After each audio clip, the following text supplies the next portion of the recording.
end of Boxing Day, when there's nothing left to say and just a bit of Blitz to play with the soothing sound of Smith & Burroughs at the background, and we welcome you to another video on Supremacy. Welcome Tankers of Blitz Universe to Load Aim Fire channel. Like said, another Supremacy video since I've switched it on after doing a few games in the stream, doing a tutorial on how to play Supremacy. I must say I kinda like the game mode now. I'm more surprised with how it turns out. It's more of a tactical game. You don't have to do 3.k damage, 4k, 5k, do epic kill streaks to carry the team to victory, and if you can manage to drive around a bit and be thoughtful of the approach, of the progress, of the way the game evolves, you can do pretty good in it. We have 3 games in this video, one in the E50 on Lost Temple, which we are seeing now. The second one will be the Type 61 on Copperfield as a lower tier tank, and then again we have a top tier E50 game on Dead Rail. As you can see, also looking at the minimap which we've covered yesterday, Reds are in mass in the town that PTA of ours asked to go see. I'm asking him to go see again because he is fast, and if he would get out of the temple at the back, then he'd probably be able to race all the way around to sea and cap a base. That red IS-8 on the left is down, he is killed. That means their flank on that side is exposed and we can cap A. I've covered in the earlier Supremacy video that it is a viable tactic and maybe even a must-have essential tactic to get a base running, to get victory points in Supremacy mode. But like you can see, base B over here is wildly contested, even though there aren't any tanks at it yet. There's no one capping that base at the moment. It would be suicide to go in there and try to capture that base. We are lucky to have a T-54 Mod 1 AFK, because we can then safely kill him. But from here on it's plain sailing. We have a 4 tank advantage. Even more now, 3 tanks left on the red team. That IS-8 is about to go down, and the Pershing that was there in the beginning is nowhere to be seen. And that's how you play Supremacy. You just wear the enemy down, and as long as you can keep your hit points together, you have a viable tank, and you don't have to have, I mean, 100 hit points is enough, even 1 hit point is enough. 1 hit point tank with a working gun is a viable tank in the arsenal of your team. And a tank with a working gun and 1 hit point, even if the engine is gone and the loader and the gunner and the commander and everything is gone, as long as your tank isn't dead and gone, you can do damage. And you can capture bases, and you can drive around and spot tanks and be a bit of a pest really if needed. And that's another way to think of the game than if you were to play encounter. If you are playing an encounter battle and you are a lone tank and you don't have anything to do but chase 1 red, I mean, it's just 1 red at the moment, and we could cap the base if this were an encounter battle.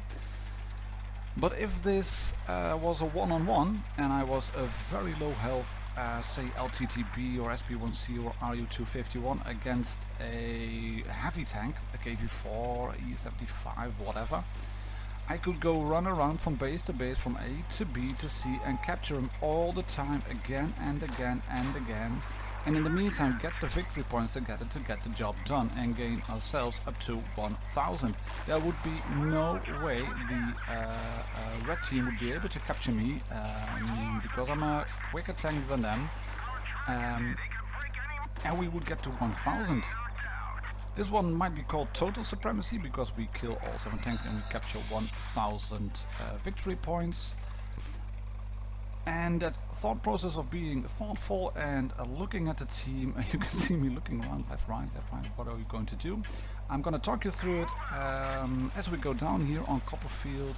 We're getting some cover from that big building, and spawn positions and what route tanks will take is one thing that I would like to show you on this video. So here goes. Here's a thought process I had at the beginning straight away. Red team, they have 3 heavies. We have 2 heavies, as you can see from the lineup on top. Same goes for the mediums. The red have 2 medium tanks. As you can see there, we have more medium tanks. We have 4, including me in a Type 61. Then there are 2 red tank destroyers. And we have just 1 on Object 704. The reds have a tortoise and another big gun. And that's basically 5 tanks of the reds that might go on top of the hill pass. They spawn by default by going up to the hill pass. We have 3 greens, and I think they should be able to hold the hill against those 5 heavies. We have 4 mediums that could go into the left area. As you can see from the minimap, the reds are indeed forcing their way up en masse on top over there. I'm counting 5 tanks at the moment, and the reds are doing exactly what I predicted. 5 tanks on top of the hill pass, 2 tanks on top of the other area, the medium flanking area, and there's no one down here. And we are capturing base C, and I'm taking a look at the back. Nobody can shoot me. They could shoot me, but if they would do, they will expose their sights to our 3 guns on top, and that would mean probably 1 tank killed. We capture base C. Object 140 over there, Leopard 1 over there. Can't shoot them, but hey ho, we are capturing base B, and this is probably the best thing to do in a low tier Japanese medium tank. Thin armor, good gun, decent mobility, but Copperfield is not really a map I like to do in a tier 10 match while I'm driving a Type 61. But this is Supremacy 101. You try to capture bases if possible and not waste any hit points. And as you can see, 3 of our mediums against 2 of our mediums, they have managed to get a few shots in on the 140. They managed to kill that Leopard 1. We can put 1 shot into the 140. We can put another shot into the 140. And I'm driving backwards, so I'm opening his front to our teammates. They shoot 1 into him. We kill him. 2-0, and we have 2 bases running. And that's about it. The enemy team is done and dusted, bar the shouting, and they will eventually win the hill pass. But as you can see, that E4 has dropped down, our E100 has dropped down, and they are desperate to get some tanks of ours out of the game. The red E100 is still full health, but with no targets available. What's a full health E100 going to do on top of the hill pass? There you go, they kill our E100. They have a tank advantage at the moment, but they have a low health E4, they have a low health Tort still left on top. The M103, the E75, the E100, they have managed to capture the hill pass, but they either pushed too late, didn't have the DPM to cut through the hit points of the 704 of the E100 on top. And we killed them off very, very easily. You're gonna see in the end game, in the end results, I do 2k damage, just above 2k, captured 1 base, and I think it's a good result for a medium tank that isn't really suited to slug it out with an E100, with an E75, with all the big guns that are available in this match. And the reds are capturing base A.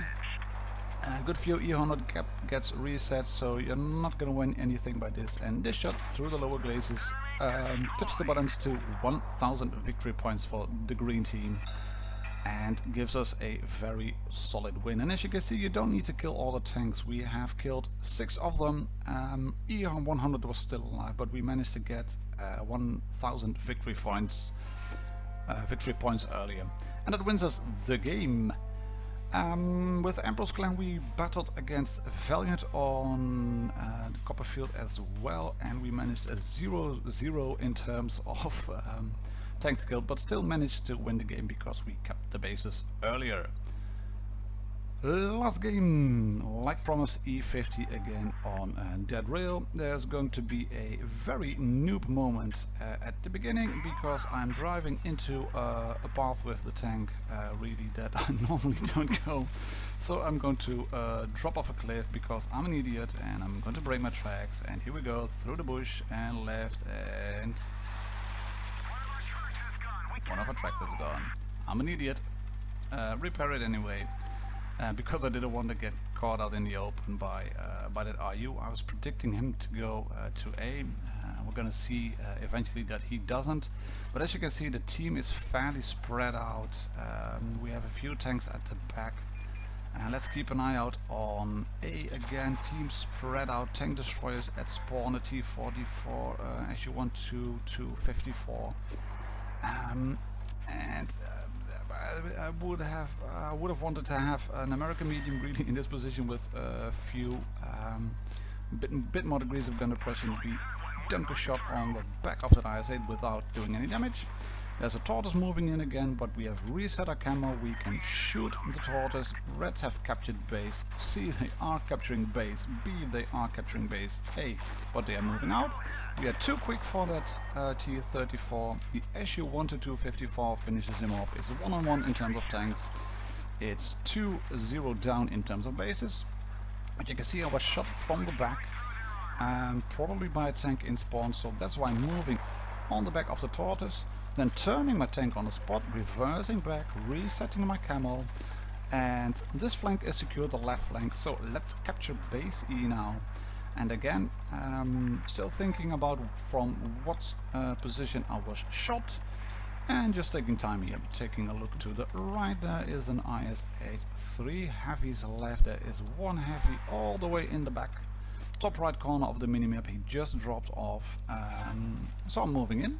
I'm was hoping that IS-8 might spot someone coming in down the middle because I was capturing a base. But as it turned out, there was no one there. There was an RU on red spawn. So let's switch to HE. No, I thought I was switching to HE, but yes, switched to APCR, as I only noticed now. Then switching to APCR, a bit much of an overkill on this type of gun. We're gonna fire the HE shot anyway, but he's probably moved off if he is a wise tanker. That said, he is in an RU sniping from base, so he's probably not a wise tanker.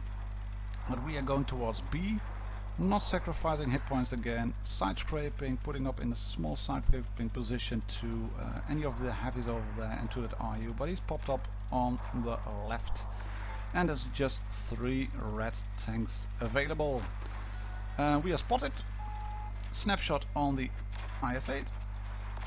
That one misses. We also miss the RU. That's a bit unfortunate, but still just bumping into him, not even at full speed, and 300 plus hit points come flying off. HE shot. This time we do have HE loaded. We switch to AP again. We can't shoot that IS-8 SU-12 Mr. Killsteal Deluxe comes driving in. He takes a tank down for about 200 hit points, and we're gonna see in the end credits that he's done a whopping 900 damage for 3 kills, which leaves us just with a first class medal after this game, because if I would have killed this IS-8, I should have probably left the SU to shoot him and then finish him off. But hey ho, we don't play this game just for kills only. Like I said in the tutorial, I've switched Supremacy back on, and I'm quite liking this game mode. If you have it switched off, you might want to reconsider your options, your decision, because I like it. Cheers all, happy tanking.